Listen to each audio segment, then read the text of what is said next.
Bienvenue sur Thérapeute Kids. Vous écoutez aujourd'hui l'épisode 20 et je reçois Marie-Christine Pallotta, qui est praticienne en hypnose et qui accompagne principalement les enfants et les adolescents.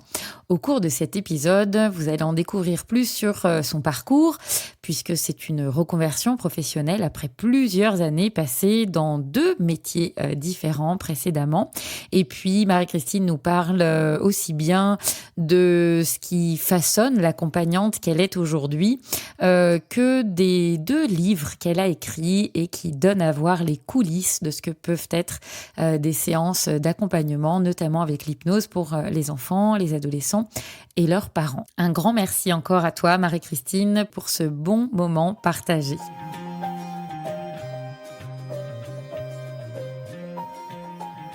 Bienvenue sur Thérapeute Kids, le podcast qui explore tout ce qui peut aider les enfants et les adolescents à grandir plus heureux, plus libres et plus épanouis.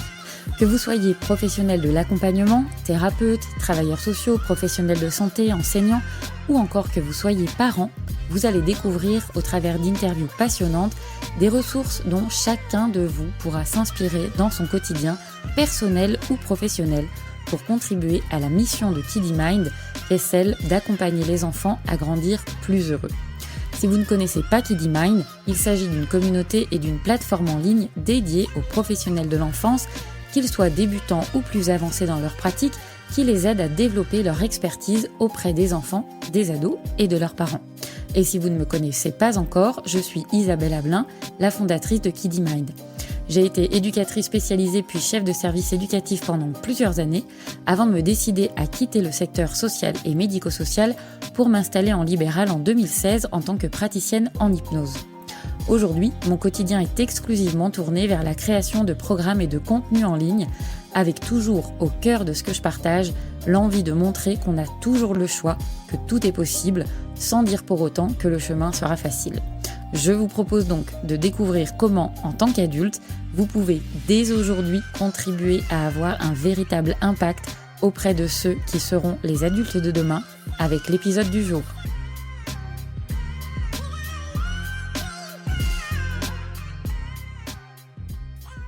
Bonjour Marie-Christine, je suis ravie de te recevoir aujourd'hui. Comment vas-tu ?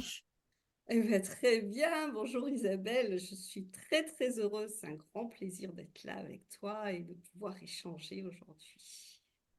Ouais, c'est une belle occasion. C'est vrai qu'on se le disait en off juste avant, on s'est rencontrés à Lyon il y a 1 an et demi à peu près lors d'une rencontre avec les membres de Kiddy Mind.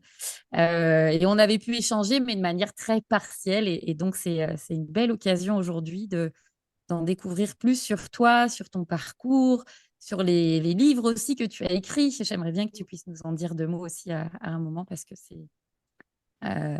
voilà, c'est vraiment ouvrir la porte aux coulisses de ce qui peut se passer dans une séance, en tout cas dans tes séances. Mm. Avant qu'on rentre dans le vif du sujet, peut-être, est-ce que tu veux bien te présenter de la manière qui te convient?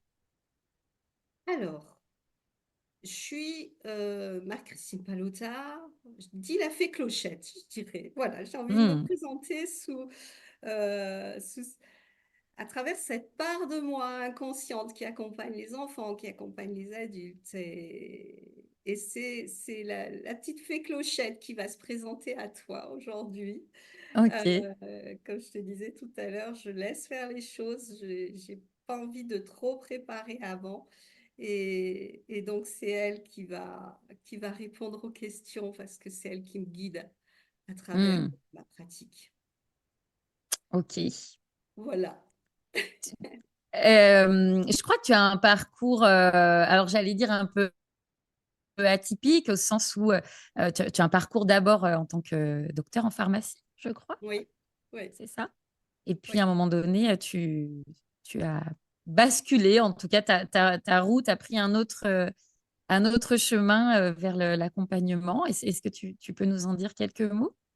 Oui, alors, la pharmacie, c'était vraiment le truc que je voulais surtout pas faire, qui me Ok. rebutait au plus haut point.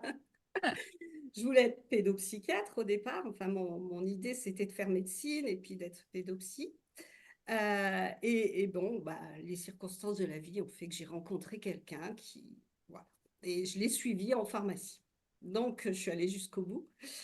Euh, Effectivement, comme je le dis, je le dis en début de mes livres, la pharmacie m'a quand même permis de développer cette curiosité de l'esprit parce que effectivement, quand quelqu'un vient acheter des médicaments, vient prendre un traitement, euh, il y a tout cet impact derrière, psychologique, la maladie, le traitement, ce que ça implique, et puis de voir l'évolution de ces patients qui, pour certains, n'arrivaient pas à guérir malgré les traitements qui étaient supposés être efficaces, et puis c'est ceux qui prenaient pratiquement rien et puis qui s'en sortaient comme ça.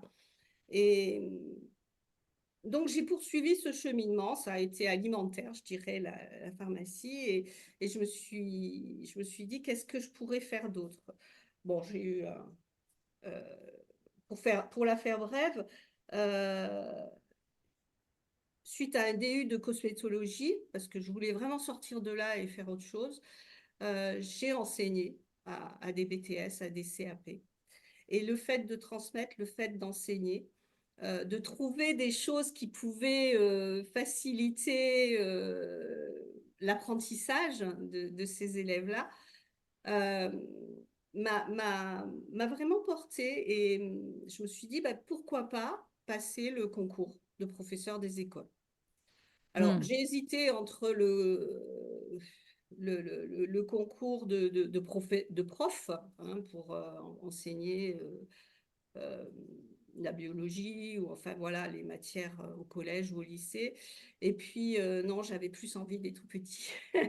Ok. Voilà. Donc c'est comme ça que je suis arrivée en milieu scolaire. Et, mais toujours avec cette idée, voilà, comme j'avais une classe particulière, je prenais les enfants en petits groupes, des enfants en difficulté, toujours à cœur de chercher comment voilà, les aider, comment des enfants qui étaient en souffrance, comment alléger tout ça. Euh, et donc, c'est comme ça que je me suis formée à l'hypnose, d'abord pour moi, et puis j'ai mis le doigt, la main, le bras Hmm. dans l'hypnose et je me suis dit pourquoi pas sortir du milieu scolaire et pouvoir accompagner dans mon cabinet de façon individuelle. Ok. Avec un focus sur l'accompagnement des enfants et des adolescents en particulier. Oui, alors au début, quand je suis partie de l'éducation nationale, je me suis dit, oula, les enfants, ça va faire trop. C'est vrai, j'avoue qu'au début, je voulais plus accompagner les adultes. Ok. Et puis, ils sont venus à moi, en fait, euh, par cette première expérience que dans mon premier livre, je raconte, ce jeune garçon qui souffrait de harcèlement, qui était victime de harcèlement et qui était dans l'école où je travaillais. Euh, Et petit à petit, ils sont venus à moi et puis j'ai découvert que non, que c'était chouette, que c'était passionnant, que c'était voilà, qu'on pouvait vraiment apporter d'autres choses. Je pense que l'école, ce milieu scolaire était tellement contraignant pour moi. Les enfants en souffrent, pas tous, bien sûr, heureusement. Hmm. C'est pas qu'un lieu de souffrance, bien sûr, bien évidemment. Mais moi, j'avais de telles frustrations et je me sentais liée, je ne pouvais pas faire comme je voulais, que, que je me sentais plus capable, en fait, d'apporter quelque chose aux enfants à l'extérieur. Je ne sais pas si je suis claire, mais Si, si, si, c'est très clair. Si, si. Oui, en fait, l'idée, c'est que le fait de pouvoir pratiquer en cabinet, tu avais cette liberté de pouvoir accompagner et intervenir ouais, selon ce qui, toi, te semblait important, sans mm, être bridé peut-être par un cadre plus institutionnel, ou c'est ça? oui, oui, parce que quand on est enseignante, quand on est à l'école, effectivement, il y a l'institution, il y a un cadre qu'on doit respecter, on ne peut pas faire n'importe quoi. même si pour moi l'hypnose n'est pas n'importe quoi, mais Hmm. on ne peut pas, du fait du cadre institutionnel, pratiquer l'hypnose. C'est Hmm. clairement, non, c'est pas possible. Donc, et en tant que enseignante, enfin, professeur des écoles, euh, on est tenu à respecter comment on dit, à respecter le cadre, à respecter les programmes, voilà. euh, on peut, je me sentais euh, complètement bridée Hmm. parce que, voilà. Même si j'essayais de trouver, la première année, j'ai eu un CM1 et il y avait l'orthographe, partie orthographe, les dictées. Euh, alors, je me réfère toujours à la petite fille que j'étais est très présente en moi. C'est ce Hmm. qui m'aide beaucoup, c'est ce qui m'accompagne beaucoup. Et je me souvenais des séances d'orthographe, les dictées, où j'avais systématiquement des -2, -3, -10. C'était l'horreur. Où je finissais par baisser les bras et à dire après tout, je ne suis pas capable d'avoir des notes au-dessus de zéro, je dirais. Donc, systématiquement, c'était zéro, tant pis. La seule fois où j'ai eu un 20 quand même dans toute ma scolarité, que j'ai gardé très longtemps sur une feuille rose. Mais si tu veux, du coup, les enfants, pour eux, c'était la dictée hebdomadaire. Et c'est là que j'ai commencé à chercher qu'est-ce que je peux faire pour eux, leur donner l'envie, alléger ce truc-là. Et j'ai eu l'idée bon, il y avait la préparation, mais je leur ai dit, écoutez, on va arrêter de enlever des points à chaque fois que vous faites une erreur. Déjà, je n'utilisais pas le mot faute parce que ce ne sont pas des fautes, ce sont des erreurs. Hmm. Tu vois, vraiment dans les mots, j'essayais déjà d'être juste et qu'au niveau de l'esprit, c'est vrai que l'importance des mots qu'on utilise a un impact énorme. Hmm. Donc, déjà, on va arrêter d'enlever des points à chaque fois que vous faites des erreurs. Moi, je vais vous mettre des points à chaque fois que vous faites des mots justes. Ok. Et vraiment focaliser, ce qui revenait à peu près au même, hein. Mais au moins, l'idée, c'était de les focaliser sur, ben, je suis pas nulle, j'arrive, pardon, j'arrive à écrire des choses qui sont justes, même si c'est un article, même si c'est un petit truc simple, mais leur montrer qu'ils étaient capables et que Hmm. petit à petit, ils pouvaient de plus en plus avoir de plus en plus de mots justes, écrits de manière juste. Donc ça a été un premier. Et tout au long, donc là, c'est la seule année où j'ai eu une classe ordinaire, dirons-nous. Mais tout au long de mon parcours d'enseignante, j'ai vraiment eu à cœur d'essayer de trouver des choses comme ça qui permettent aux enfants de réaliser qu'ils ont des compétences, des capacités, voilà, qui sont capables, qu'ils ont peut-être des faiblesses, mais qu'ils ont aussi des forces.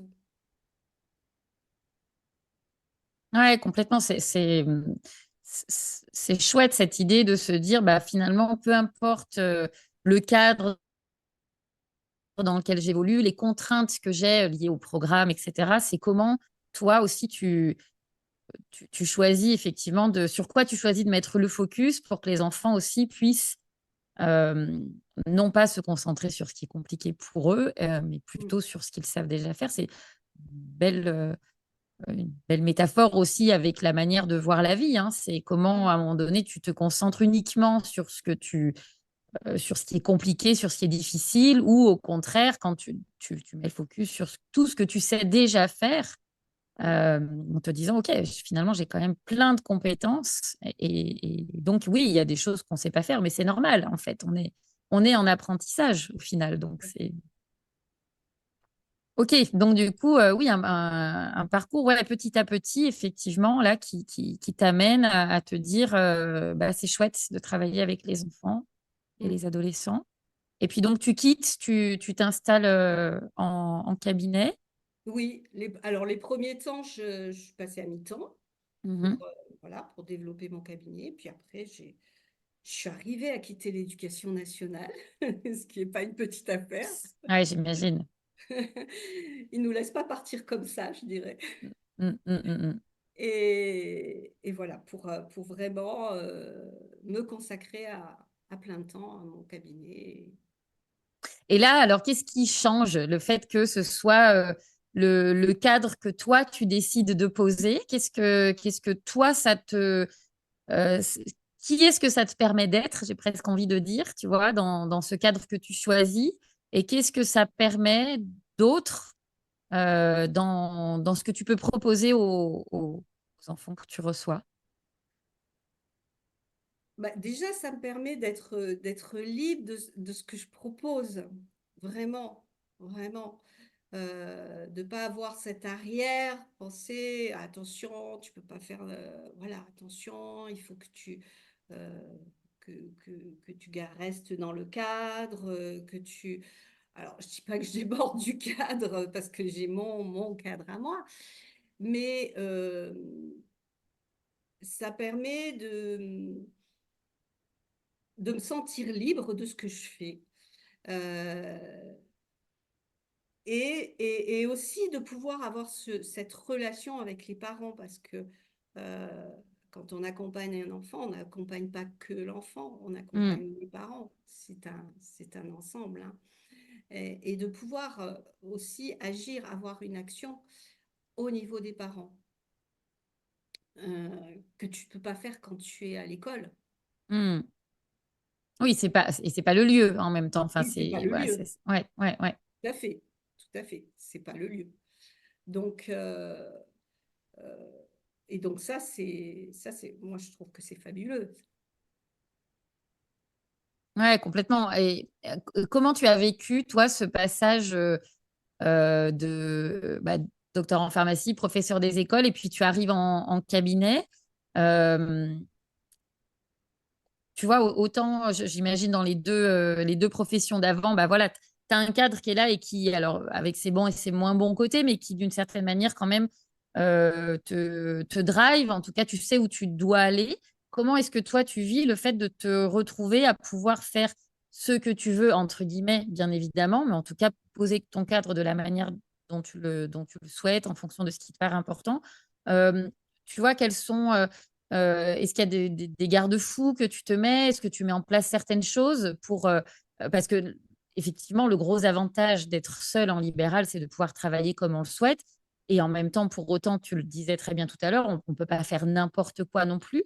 Euh, Comment est-ce que tu as fait, toi, justement, pour, euh, oui, pour te mettre peut-être des garde-fous, pour te mettre à toi-même un cadre aussi, pour ne pas déborder, pour pouvoir rester dans euh, une posture d'accompagnante qui ferait pas n'importe quoi, par exemple? Est-ce que tu as mis des choses en place pour ça? Alors, consciemment, je sais pas. Je t'avoue franchement que consciemment, je sais pas. Ça s'est fait naturellement, en fait. Et j'ai réajusté au fur et à mesure, je pense, bah, comme par exemple au début où je recevais les parents, les enfants, tout le monde en même temps. Et je sentais que ça ne me correspondait pas, qu'il y avait quelque chose, euh, les enfants qui n'osaient pas dire, qui étaient là dans la première partie. Je regarde papa, je regarde maman, qu'est-ce que je dois répondre et les parents qui parfois balançaient des trucs, ça, je trouvais que c'était chaud, quoi. Et, et donc, tu vois, là, je me suis dit, qu'est-ce que tu fais? Bon, ben, écoute, reçois les parents en premier, seuls, de manière à ce qu'ils puissent s'exprimer. Et moi, ça me permet de leur donner des pistes aussi d'accompagnement, Mm, sans que l'enfant ait besoin d'entendre ça. mm, Même, euh, enfin, c'est pas question de cachotterie, mais vraiment d'avoir la perception de la difficulté, du souci dans le regard des parents, à travers les parents. qui vont peut-être voilà, qui vont peut-être vraiment m'expliquer des choses euh, que l'enfant, parfois l'enfant ne sait pas tout, enfin bien souvent même, hein, des choses, bon, on va pas dire que qu'il s'est passé ça parce que, mais du, mais ça va avoir un impact sur la difficulté de l'enfant, sur ce qui pose problème à l'enfant. Donc voilà, ce cadre-là de recevoir les parents, ça s'est mis en place petit à petit par l'expérience, parce que Mm. voilà, je me suis sentie plus à l'aise comme ça. Euh,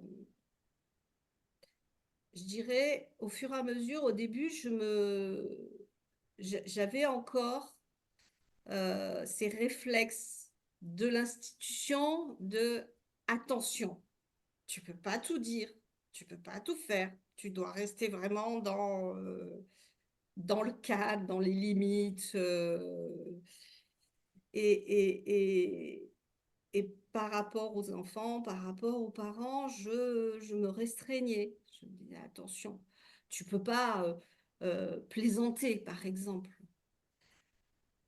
Euh, Maintenant, j'y mets beaucoup d'humour, de Mm. manière à donner plus de légèreté aussi.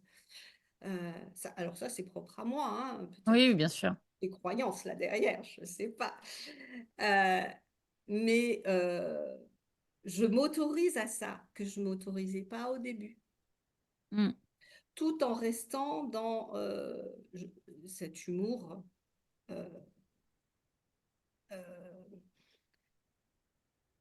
et bien, enfin, je sais à quel moment je peux, par exemple, quand c'est des parents d'adolescents, je leur donne un diplôme de mauvais parents. Ok. Voilà, ils ont droit au diplôme de...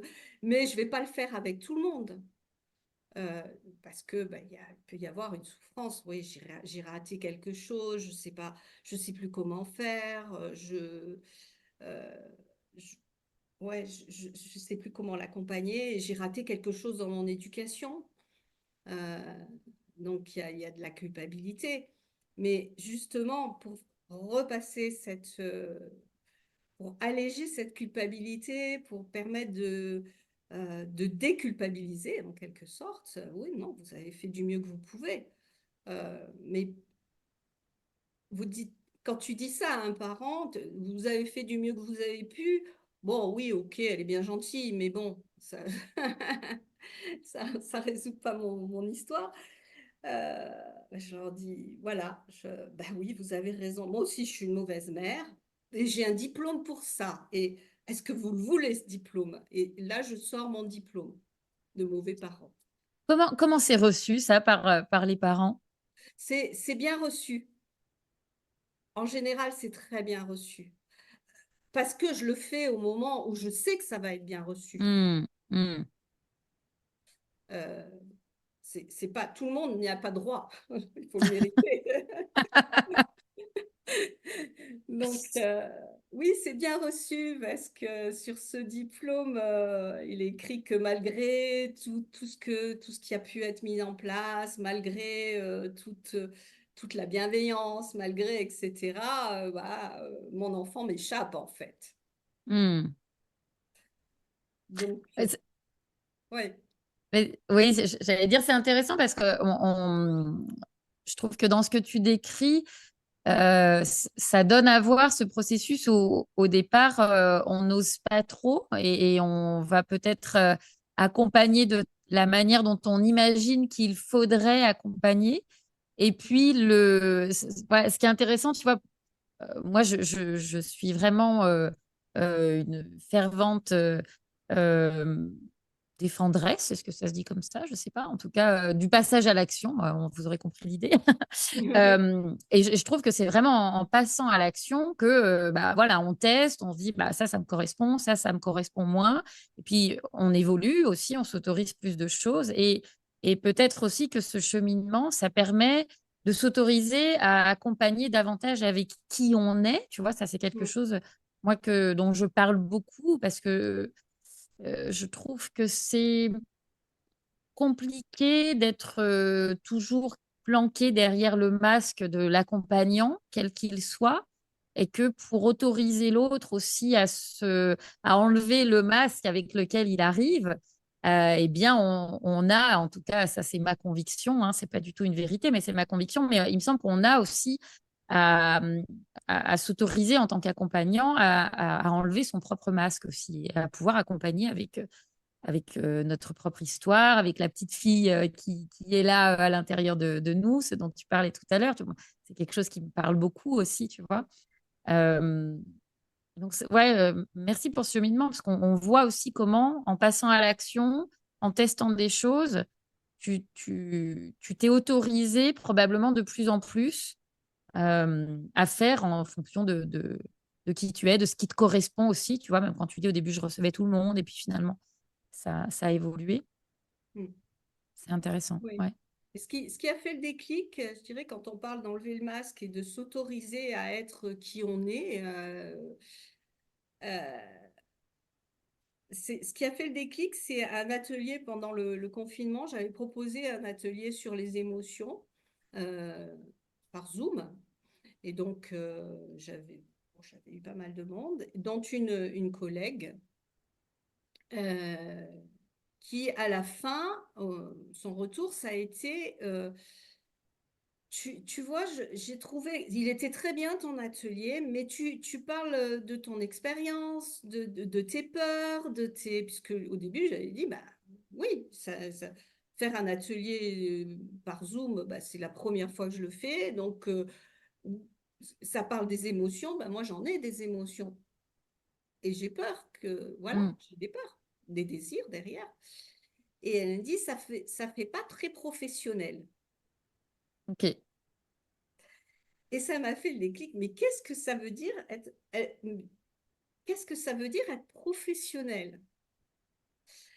Et ça fait pas sérieux. Ça fait pas, tu vois, t'as pas, tes clientes n'ont pas à savoir tes émotions, n'ont pas à connaître ton état d'âme, en quelque sorte. Et là, ça a vraiment fait déclic. J'ai dit, mais si moi je m'ouvre pas, si j'enlève pas mon masque, si je reste très professionnelle, comment en face, la personne que j'ai en face de moi va pouvoir exposer ses émotions, son ressenti, Elle va pas s'ouvrir. Enfin, comment elle peut s'ouvrir à moi si moi je m'ouvre pas à elle? Mm. Oui, et puis il y a vraiment différentes manières aussi. C'est-à-dire qu'effectivement, il ne s'agit pas de se répandre sur notre histoire personnelle voilà, je crois que ça se joue davantage dans la posture et pas forcément dans les mots. Effectivement, c'est toute la question de qu'est-ce que c'est qu'être professionnel. Est-ce que c'est afficher une vitrine où tout serait parfait, où effectivement on n'aurait pas peur. Voilà, je crois que c'est important aussi pour que l'autre s'autorise de pouvoir, pas toujours, mais ça peut être intéressant effectivement de venir partager que bah, nous aussi, hein, on a la trouille. Là, en off avant, tout à l'heure, tu me disais que tu étais un peu stressée. Je te disais, bah, moi aussi. Mais parce que voilà, forcément, et puis c'est pas toujours du mauvais stress, c'est aussi en lien avec l'importance qu'on met derrière. Voilà, moi je sais que j'ai à cœur avec ces épisodes de podcast aussi de pouvoir partager au travers d'interviews avec des personnes comme toi le parcours, les erreurs aussi, parce que justement, peut-être que ce qui empêche, je réfléchis à voix haute là sur le vif, mais peut-être que ce qui empêche aussi parfois de passer à l'action, c'est qu'on va prendre pour modèle, entre guillemets, des gens dont on ne perçoit pas les failles, en tout cas qui ne les laissent pas transparaître, et c'est OK, après chacun fait comme il le souhaite, ou en tout cas, peut-être qu'il les laisse transparaître, mais on ne les voit pas parce on se dit, waouh, mais il a réussi ça, elle a fait ceci, elle a fait cela, etc. Et donc on place la barre très haut. Et donc, on n'ose pas y aller et on se sent tout petit, tout petit, tout petit. Et c'est dommage parce que effectivement, je pense on gagnerait tous aussi à pouvoir se dire qu'à un moment donné, personne ne s'est retrouvé à accompagner du jour au lendemain sans avoir la trouille, sans avoir une séance foire. sans réajuster son accompagnement, sans se dire ah merde, j'aurais pas dû dire ça. Mm. Euh, et c'est parce que justement on avance comme ça qu'on va pouvoir affiner justement et savoir où est-ce qu'on peut placer le curseur. Ce que tu disais tout à l'heure, bah, tous les parents n'ont pas droit à ce diplôme. Et voilà, toi, tu as ta manière de. J'imagine que tu l'amènes dans un certain contexte avec. Et voilà. Et c'est pas un truc systématique. Et c'est là que c'est intéressant. C'est comment tu vas, j'imagine, percevoir, sentir ce qui est possible à ce moment-là, avec cette famille-là, pour pouvoir accompagner de la manière la plus individualisée possible. Oui, oui, tout à fait. Et on affine, comme tu dis, on affine au fur et à mesure des expériences, au fur et à mesure des séances, euh, mais on n'est jamais parfait. Hmm. Oui, oui, et oui, clairement. Et j'allais dire, c'est pas le but, et je crois que voilà, on peut Ouais, tendre vers, tu vois, oui, euh, en tout cas pas vers la perfection, mais tendre vers l'excellence. Tu vois, moi, c'est quelque chose qui est mm, important pour moi de mm, pas être dans un truc moyen, mais de se dire mm, non, on va placer la barre quand même assez haut. Et puis voilà, entre l'endroit où tu places la barre et puis là où tu es aujourd'hui, forcément, hein, il y a un gap qui mm, fait que bah, tu vas avancer, reculer, etc. Mais tu as cette direction-là qui fait que il y a cette intention de vouloir aussi euh, aller vers quelque chose de mieux, entre guillemets, oui, ce serait à définir, oui, c'est oui, encore. oui. Et tu parlais, si je peux me permettre, tu parlais de stress tout à l'heure. C'est vrai que le stress est porteur, hein, c'est ce qui fait que tu. J'ai une anecdote d'une ado que j'ai accompagnée là, enfin, il n'y a pas longtemps, il y a quelques jours. Et elle m'a demandé de préparer, elle avait une compétition de natation synchronisée. Et donc, elle stressait. Et moi, dans ma tête, qui dit compétition, stress, peut-être que le stress est trop haut. Donc, je lui demande au début, eh ben, à combien il est ton stress, là, entre 0 et 10, à combien tu l'estimes? Elle réfléchit, elle me dit à 5,5. Bon, ok. Et tu aimerais qu'il soit à combien? Moi, je me suis dit, elle va descendre. Elle me dit, ah, 6, 7, ça serait bien. Hmm. Ok. Euh, et j'ai eu un petit bug à un moment. J'avoue que j'ai eu un petit bug. Et en fait, très logiquement, mais je pense que c'est les séances d'avant où on avait travaillé sur le stress et on avait parlé de l'utilité de ce stress pour se dépasser, pour. Et elle, dans sa tête, il n'était pas suffisant, le stress, pour. Et elle me l'a dit clairement, elle a dit, j'ai besoin qu'il soit un peu plus haut pour me dépasser, pour faire Hmm. le mieux. J'ai trouvé ça génial. Ah, j'adore cette anecdote, effectivement, parce que c'est un véritable moteur, hein. Le stress, c'est à la hauteur de l'enjeu qu'on met derrière. Donc, c'est ouais, très chouette. Ouais, ouais, Très chouette. ouais. Donc on est allé monter un petit peu le curseur du stress. Ouais, ouais. Euh, je rebondis sur cette anecdote-là que tu partages parce que tu as écrit deux bouquins Mm. dont j'ai eu le privilège de préfacer le premier d'ailleurs. Est-ce que tu pourrais nous en dire quelques mots de ces livres? Peut-être pourquoi déjà tu as eu cette envie-là, peut-être un peu ton cheminement aussi dans l'écriture déjà du premier. J'imagine que cheminement n'est pas forcément le même entre le premier et le deuxième. Mm. Voilà, qu'est-ce que tu as eu envie de partager avec ça? En quoi c'était important pour toi? Parce que un, c'est vraiment ce sont vraiment des anecdotes où voilà, chaque récit que tu fais de séance, on est avec toi dans ton cabinet. Donc, Mm. c'est très, très chouette. Voilà, je veux bien que tu nous en dises un peu plus là-dessus. Alors, le premier, en fait, jamais je pensais être capable d'écrire un bouquin. Je suis pas, à la base, je suis plutôt scientifique, donc je suis pas du tout littéraire. Jamais je pensais être capable et puis d'écrire correctement, d'écrire quelque chose qui attire, enfin, qui soit lisible, je dirais, ou en tout cas qui plaise. Euh, Ce qui s'est passé, c'est que dans les forums, bah, à chaque fois qu'il y a une question qui se pose, ça me fait penser à un accompagnement que j'ai eu. Et comme tous mes accompagnements sont enregistrés, sauf ceux que je raconte qui ont lieu dans le milieu scolaire, j'ai des traces. Et donc, bah, je postais, tiens, voilà, j'ai eu tel cas, je l'ai accompagné comme ça. Et je remarquais que ça apportait des pistes.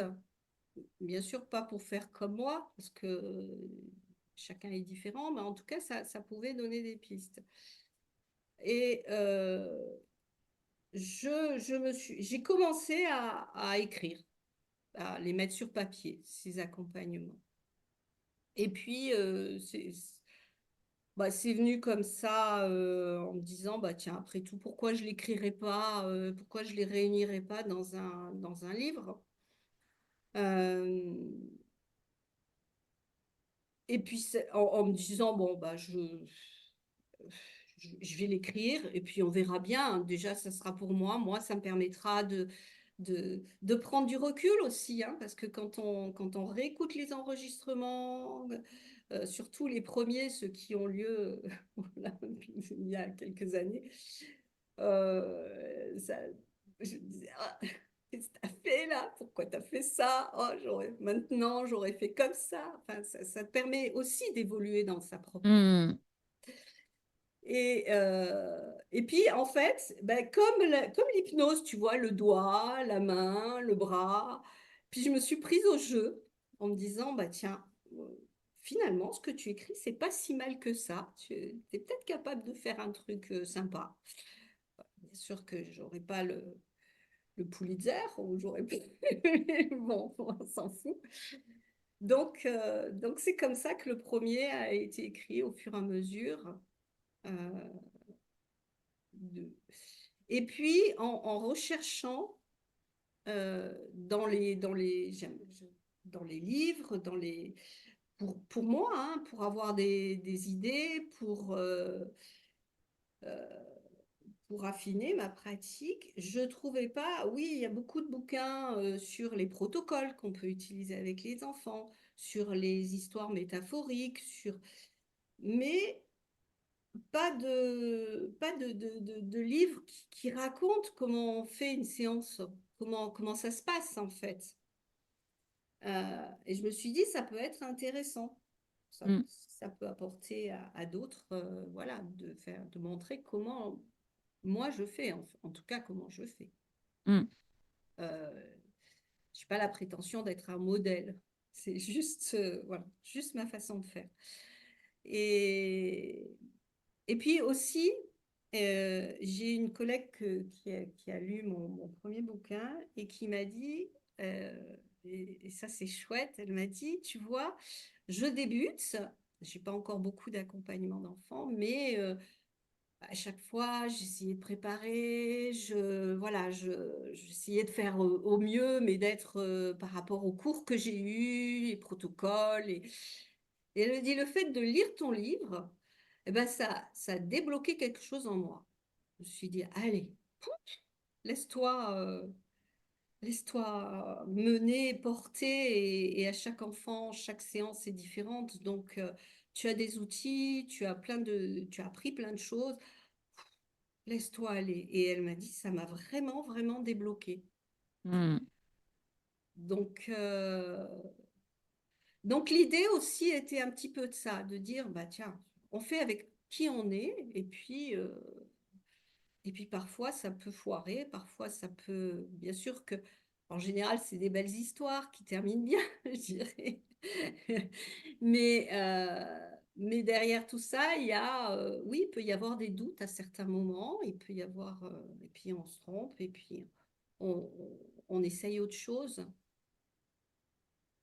Donc voilà, pour le premier, en tout cas, ça a été ça. Et quand je l'ai, pour moi, ça avait l'air d'être une montagne d'éditer, donc je l'ai envoyé à différents éditeurs. Il y en a deux, mais qui m'ont répondu positivement. Et puis je me suis dit, comme je me dis souvent, mais après tout, tu vas peut-être être capable de le faire toute seule. Et c'est vrai qu'en passant par Amazon, c'est extrêmement bien fait et facile de faire. Donc j'ai tout élaboré toute seule et en plus, je me suis dit, je garde la main. Si je veux Hmm. rectifier quelque chose dans le livre, je peux le faire. Et puis c'est mon bébé, donc j'avais pas envie de le donner. Eh oui.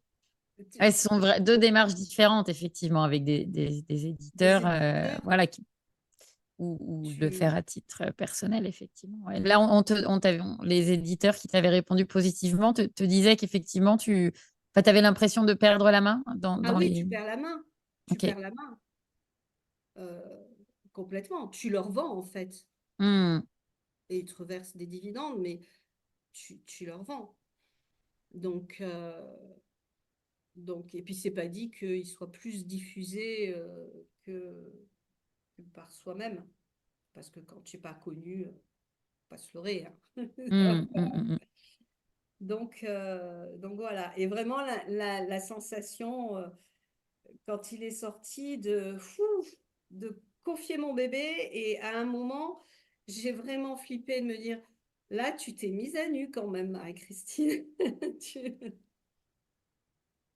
Et oui, c'est pas rien parce que quand on voit effectivement la difficulté parfois même à publier un truc sur les réseaux, tu vois, moi je me souviens combien c'était compliqué les premiers articles que je publiais, je passais vraiment par toutes les couleurs émotionnelles. C'était vraiment cette sensation, effectivement, de mettre à nu et puis de t'exposer à la critique, quoi, hein. C'est-à-dire que tu Tout à fait. partages un morceau de toi, de ce que tu penses, de ce en quoi tu crois. Mm, Et donc, c'est vraiment prendre le risque que d'autres te disent, bah, c'est n'importe quoi, ou au contraire, voilà, que ce soit très chouette. Et donc, c'est valorisant, mais c'est flippant aussi mm, d'une autre manière. Ouais, c'est encore un autre process, effectivement, l'écriture mm. d'un bouquin.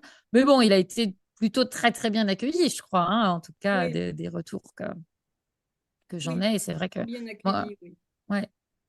Et puis voilà, moi, voilà, quand j'ai lu ton bouquin, effectivement, je trouve que c'est très chouette parce que, comme alors tu disais tout à l'heure, j'ai pas la prétention d'être un modèle, mais pour autant, je pense que ça permet de modéliser, tu vois, pour des collègues qui pourraient se dire, je trouve qu'il y a quelque chose d'un peu, euh, j'allais dire obscur, tu vois, où tu sais pas vraiment, notamment quand tu fais une formation de praticien en hypnose, euh, bah, tu apprends des techniques pour les adultes. Alors même quand tu fais des spécialisations, bah, c'est pas de spécialisation enfant en présentiel, j'entends, parce que qui dit pour le coup, tout est en ligne et donc il n'y a pas de Mm, pratique avec les enfants, mais en tout cas, même des retours que je peux avoir, des rares formations, il peut y avoir des moments avec des enfants, c'est quand même différent, tu es dans un cadre de formation, etc.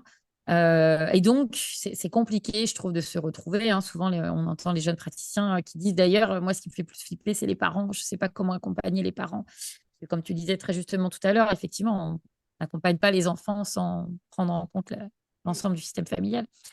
Euh, donc, je trouve que ton bouquin est vraiment chouette, notamment pour ça, parce que ça donne à voir un petit peu ce à quoi peut ressembler euh, une séance, la manière dont on peut aussi jouer avec ce qui vient en séance. Bien sûr qu'il y a le cadre qu'on pose qui est là et qui est le garde-fou, le garant aussi de ne pas faire n'importe quoi et de garder sa posture d'accompagnant. Mais quand on a un cadre qui est bien clair, bien défini, on peut justement s'autoriser à déjà et je trouve que ça, on voit bien au travers de ce que tu racontes dans ton livre, mais s'autoriser à vraiment nouer cette rencontre mm, avec l'enfant et puis jouer avec ce qui se passe et venir y incorporer des outils. Alors, l'hypnose en particulier, là, mais pas que. mm. Puis y avoir d'autres outils. Donc, ouais, chouette, chouette bouquin. Mm. Ouais. Bravo. Et le deuxième, il est plutôt centré sur les peurs, il semble, hein, Oui, c'est ça?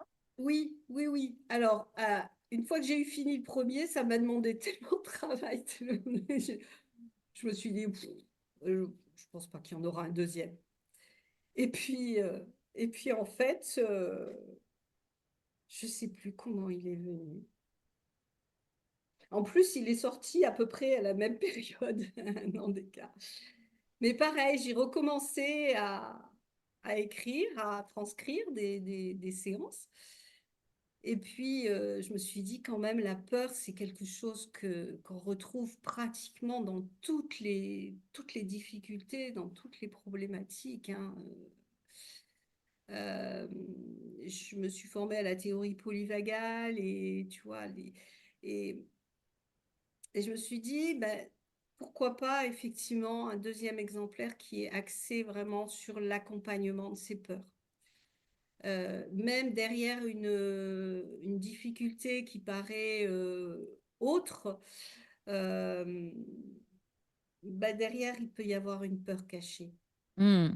et d'aller travailler sur ces peurs cachées. Donc, euh, donc voilà, et puis je suis quelqu'un qui est pleine de peur. J'en ai, mais alors, je suis une peureuse. Et pareil, c'était un peu égoïste aussi parce que ça m'a permis de travailler aussi sur mes peurs. Bah oui, parce que j'allais dire, pour autant, tu t'y vas, quoi, Ben oui, malgré j'y les vais. peurs. Oui, oui, oui, oui, oui, oui. Donc voilà. Alors, je ne sais pas s'il y en aura un troisième ou pas,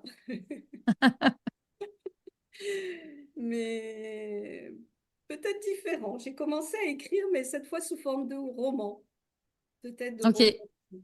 ok. Mon expérience en tant qu'enseignante, mais toujours en rapport avec voilà, ces accompagnements.